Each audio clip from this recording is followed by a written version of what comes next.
எல்லாருக்கும் வணக்கம். நம்ம கரூர் எம்பி அக்கா ஜோதிமணி அவர்கள் சமீபத்தில் ஒரு ப்ரெஸ் மீட் ஒன்று கொடுத்துருக்குறாங்க. அவங்க ப்ரெஸ் மீட் கொடுக்குறதெல்லாம் ரொம்ப அபூர்வம். எப்பயாவது ரேராக தான் ப்ரெஸ் மீட் கொடுப்பாங்க. அந்த அளவுக்கு ஒரு அரிய வகை காங்கிரஸ்காரங்க தான் நம்ம அக்கா ஜோதிமணின்னு வச்சுங்களேன். கடைசியாக அவங்க பேட்டி கொடுத்தது கனிமொழி அக்கா கூட சேர்ந்து ஒரு பேட்டி கொடுத்தாங்க. டேக் டீம் பேட்டி. ப்ரெஸ் மீட்டில் வந்து பொசுக்குன்னு ஒரு பத்திரிகையில் ஒரு கேள்வி கேட்டுருவார் கனிமொழி அக்காவை பார்த்து. என்ன அப்படின்னா, போன ஆட்சியில் இருக்கும்போது இளம் விதவைகள் அதிகமாகிட்டே இருக்கிறாங்க அப்படின்னு நீங்கள் சொன்னீங்களே, அதுக்கு காரணம் டாஸ்மாக்னு சொன்னீங்களே, இந்த ஆட்சியில் இளம் விதவைகள்லாம் அதிகமாகலையா அப்படின்ட்டு ஒரு கேள்வி கேட்டுருவாரு. அக்கா கனிமொழியோட முகத்தை பார்க்க முடியல, எப்படி ரியாக்ட் பண்ணுறது என்ன பண்ணுறதுன்னு தெரியல. அந்த நேரத்தில் அவங்க முழிச்ச மொழி ஒன்று இருக்குது. அடாடாடா, அந்த நேரத்தில் குறுக்க பூந்து காப்பாற்றிட்டாங்க நம்ம ஜோதிமணி அக்கா அவர்கள். இல்லை எங்களுக்கு ஒரு அவசரமான வேலை இருக்குது, நாங்கள் கிளம்புறோம், சாரி அப்படின்ட்டு கனிமொழி அக்காவை கூப்பிட்டு போயிடுறாங்க. நம்மளும் பார்க்கும்போது அப்படி என்னங்க அவசரமான வேலை அப்படின்னு கேட்டால், இல்லை இவ்வளோ நேரம் எனக்கு எந்த அவசரமான வேலையும் இல்லை, ஆனால் நீங்கள் கேட்டீங்க பாரு ஒரு கேள்வி, அந்த கேள்வியிலே எனக்கு ஒரு அவசரமான வேலை ஒன்று வந்துருச்சு, நான் கிளம்புறேன், அவசரமாக கிளம்புறேன்ட்டு அவர் கிளம்பிட்டாங்க. அப்போ அவசரமாக கிளம்பின ஜோதிமணி அக்கா அவர்கள் மறுபடியும் இப்போ வந்து ஒரு பேட்டி கொடுத்துருக்குறாங்க, ஒரு ப்ரெஸ் மீட்டு. அதில் வந்து பொறுமையாக அந்த பத்திரிகையாளர்கள் கேட்குற கேள்வி எல்லாத்துக்கும் பதில் சொன்னாங்க. பாதியில் எந்திரிச்சு போகல. அதுக்கு காரணம் என்ன தெரியுமா? அவங்க அதிமுகவை பற்றி கேட்டாங்க, பாஜகவை பற்றி கேட்டாங்க, நாம் தமிழர் கட்சியை பற்றி கேட்டாங்க, காங்கிரஸை பற்றி மட்டும் கேட்கல. காங்கிரஸை பற்றி மட்டும் ஏதாவது கேள்வி கேட்டிருந்தா ஜோதிமணி அக்காவுக்கு ரொம்ப அவசரமாக ஒரு வேலை வந்திருக்கும், அவங்களும் கிளம்பியிருப்பாங்க. நல்ல வேலையாக கேட்கல. அதில் முதல்ல அவங்க கேட்குறாங்க, அதிமுக வந்து பாஜகவோட கூட்டணி வைக்கிற மாதிரி இருக்குது, இதை பற்றி நீங்கள் என்ன நினைக்கிறீங்க அப்படின்னு கேட்குறாங்க. அதுக்கு நம்ம அக்கா ஜோதிமணி அவர்கள் சொல்கிறாங்க, அதிமுகவோட பாஜக கூட்டணி வச்சா பாஜக அதிமுகவை குழிக்குள்ளே தள்ளுறது உறுதி அப்படிங்கிறாங்க. சரி, அவங்க குழிக்குள்ளே தள்ளுறாங்களோ எதுக்குள்ளே தள்ளுறாங்களோ அது ஒரு பக்கம் இருக்கட்டும். ஆனால் அந்த குழிக்குள்ளேயே குடியிருந்துக்கிட்டு நீங்கள் அந்த பேச்சு பேசுகிறீங்க பார்த்தீங்களா, அதுதான் நமக்கு ஒரே நகைச்சுவையாக இருக்குது, சங்கடமாக இருக்குது. அதில் இன்னொரு விஷயம் என்ன சொல்கிறாங்க அப்படின்னா, அண்ணன் சீமான் அவர்களை பற்றி ஒரு கேள்வி கேட்குறாங்க. கேள்வி கேட்கும்போது அக்கா ஜோதிமணி அவர்கள் என்ன சொல்கிறாங்கன்னா, நான் ஆரம்பத்துலேருந்து சொல்லிட்டு இருக்கிறேன், சீமான் வந்து பிஜேபியோட பி டீமை தான் செயல்பட்டு இருக்கிறாரு இத்தனை நாளாக, பிஜேபி என்ன சொல்லுதோ அதான் இவர் செஞ்சுட்டு இருக்கிறாரு அப்படின்னு சொல்கிறதோடு நிறுத்தாமல், அவர் எப்பயுமே பெண்களை மிகவும் இழிவாகவும் மிகவும் கேவலமாகவும் கண்ணியமற்ற தனமாகவும் பேசக்கூடியவர் அப்படின்ட்டு ஜோதிமணி அக்கா போகிற போக்கில் ஒரு குற்றச்சாட்டு வச்சுட்டு போகிறாங்க. நம்ம கேட்போம், பெண்களை அண்ணன் சீமான் அவர்கள் இழிவுபடுத்தி விட்டார் என்று சொல்லுகிறீர்கள். பெண்கள்னா என்ன? பெண்கள் என்பது ப்ளூரல், பன்மை. அப்போ பல பெண்களை வந்து அவருக்கு இழிவுபடுத்தி பேசிட்டுனா தான் பெண்களை இழிவுபடுத்தி விட்டார் அப்படின்னு நீங்கள் சொல்ல முடியும். சரி, இப்போ நீங்கள் சொல்லுங்கள், ஒரு லிஸ்ட்டு கொடுங்க, இந்தந்த பெண்களை, இந்தந்த பெண்ணை, இத்தனை பெண்களை அண்ணன் சீமான் அவர்கள் இழிவுபடுத்தி பேசிவிட்டார் அப்படின்ற ஒரு லிஸ்ட்டு மட்டும் நீங்கள் கொடுங்க பார்க்கலாம். ஒரே ஒரு தடவை ஒரு பெண், அதுவும் அந்த பெண் வந்து அவருடைய குடும்பத்தை, அவருடைய வீட்டு பெண்களை, அவருடைய தாயை, அவருடைய மனைவியை நீண்ட காலமாக மிக கேவலமாக மிக இழிவாக பேசிட்டு வந்தாங்க. அது பார்த்து பொறுக்க முடியாமல் ஒரு கட்டத்தில் ஒரே ஒரு தடவை அதுக்கு எதிர்வினை ஆற்றினார். என்னை பொறுத்த வரைக்கும் அதுவே கூட அவர் தவிர்த்திருக்க வேண்டிய விஷயம்தான். ஆனால் ஒரு மனுஷனால் எவ்வளோதான் சகிச்சிக்க முடியும், அது அந்த கோபம் வெளியே வந்துருச்சு, அவ்வளோதானே தவிர பெண்களை இழிவுபடுத்தி விட்டார் நீங்கள் சொல்கிறீங்கல்ல, எத்தனை பெண்களை இழிவுபடுத்திவிட்டாங்க நான் சொல்ல முடியும்.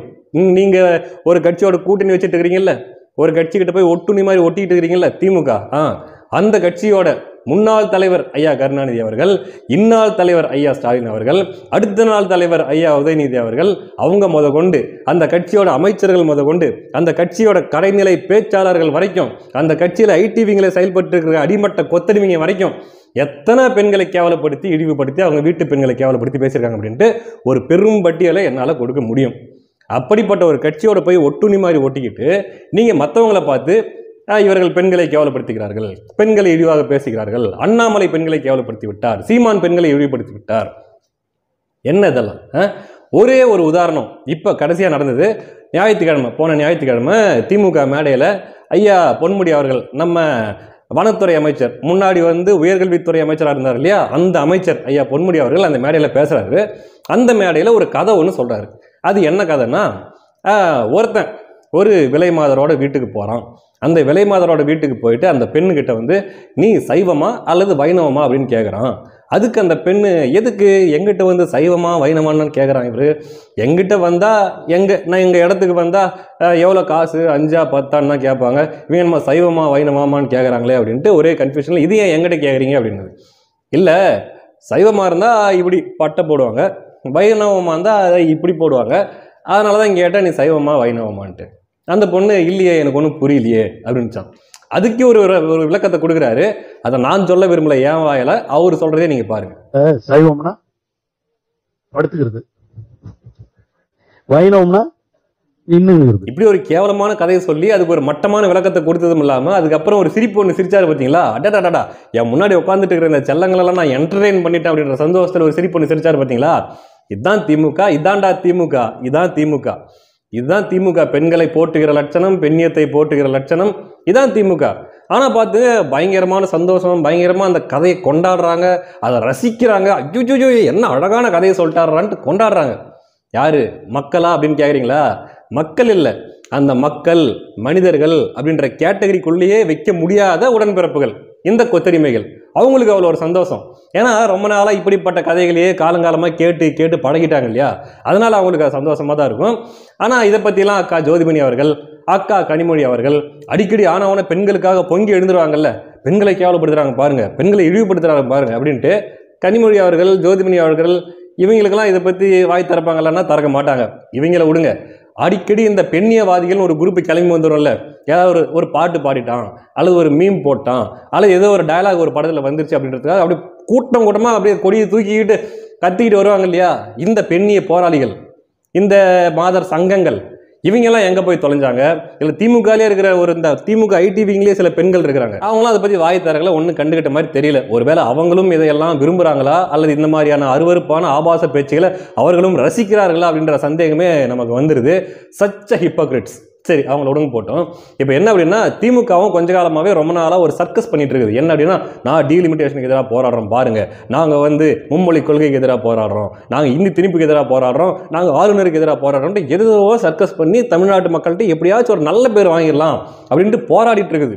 இப்படி திமுக ஒவ்வொரு தடவை தமிழ்நாட்டு மக்கள்கிட்ட நல்ல பேர் வாங்க போராடும் போதெல்லாம், அது எப்படி நீங்கள் மட்டும் தனியாக நல்ல பேர் வாங்குறதுக்காக போராடலாம், என்னுடைய பங்களிப்பு இல்லாமல் எப்படி நானும் அதுக்காக போராடுவேன்ட்டு ஐயா பொன்முடி அவர்கள் களத்தில் குதிச்சிடுறாரு.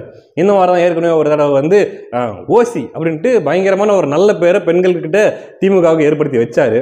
அதுக்கப்புறம் இதெல்லாம் நாங்கள் திராவிடம் திமுக போட்ட பிச்சை அப்படின்னு பேசி அப்போ ஒரு மிகப்பெரிய ஒரு நல்ல பேர் ஏற்படுத்தி கொடுத்தாரு. இப்போ மறுபடியும் ஒரு நல்ல பேர் ஏற்படுத்தி கொடுக்குறது வந்திருக்கிறாரு. ஒரு படத்தில் சீட் ஆடிட்டு இருக்கும்போது வடிவேல் அதை வை இந்த சீட்டை போடுன்னு போடுவார் இல்லையா, அந்த மாதிரி பொன்முடி அவர்கள் இந்த புனிதமான காரியத்தில் என்னுடைய பங்களிப்பு இருக்கணும்னு ஆசைப்படுறேன் அப்படின்ட்டு தன்னுடைய அருமையான பங்களிப்பை கொடுத்துருக்காரு.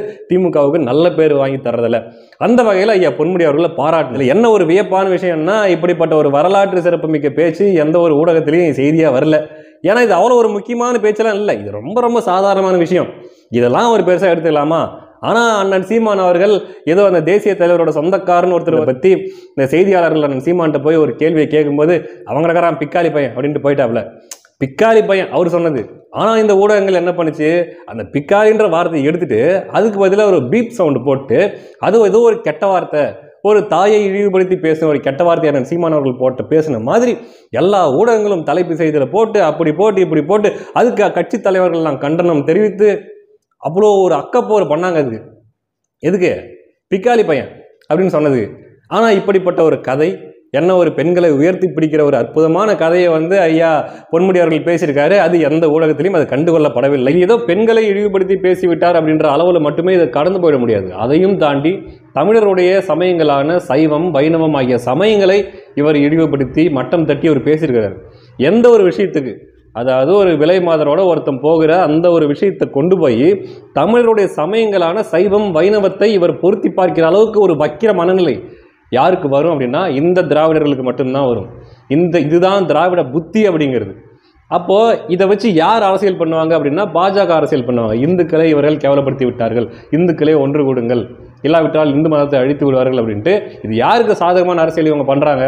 பாஜகவுக்கு சாதகமான அரசியல் தான் பண்ணுறாங்க. இதுதான் காலங்காலமாக திமுக பண்ணிட்டு இருக்குது. பாஜக தமிழ்நாட்டில் வளர்கிறதுக்கு முக்கியமான காரணம் இல்லை, ஒரே காரணம் யாருன்னா அது திமுக மட்டும்தான். ஒன்றும் இல்லை, இப்படி ஒரு பேச்சு பேசினதுக்கு இது வெறும் ஐயா பொன்முடி அவர்களையோ அல்லது திமுகவை மட்டுமே குறை சொல்ல முடியுமா, அல்லது மொத்த கிரெடிட்டையும் தூக்கி அவங்களுக்கு மட்டுமே கொடுக்க முடியுமானா கூடாது. ஏன்னா இதுக்கு எல்லாத்துக்கும் மூல காரணம் யாரு? ஒன்றும் இல்லை, அந்த பேனரில் பின்னாடி ஒரு மூலையில் ஒரு சின்னதாக ஒரு உருவம் இருக்குது பாருங்க. அவர் இதை பார்க்கும்போது அடடா புள்ள என்ன கருத்தா பேசுது, நான் வளர்த்த பிள்ளைங்கெல்லாம் என்ன கருத்தா பேசுதுங்கப்பா, நீ என்ன வேணா பேசலாம், ஆனால் விதை நான் போட்டது அப்படின்ட்டு ஒரு மூலையில் இருந்து கொண்டு அவர் பெருமைப்பட்டு கொண்டிருப்பார். எல்லா புகழும் அவருக்கே. அடுத்த காணொளியில் சந்திப்போம். நன்றி.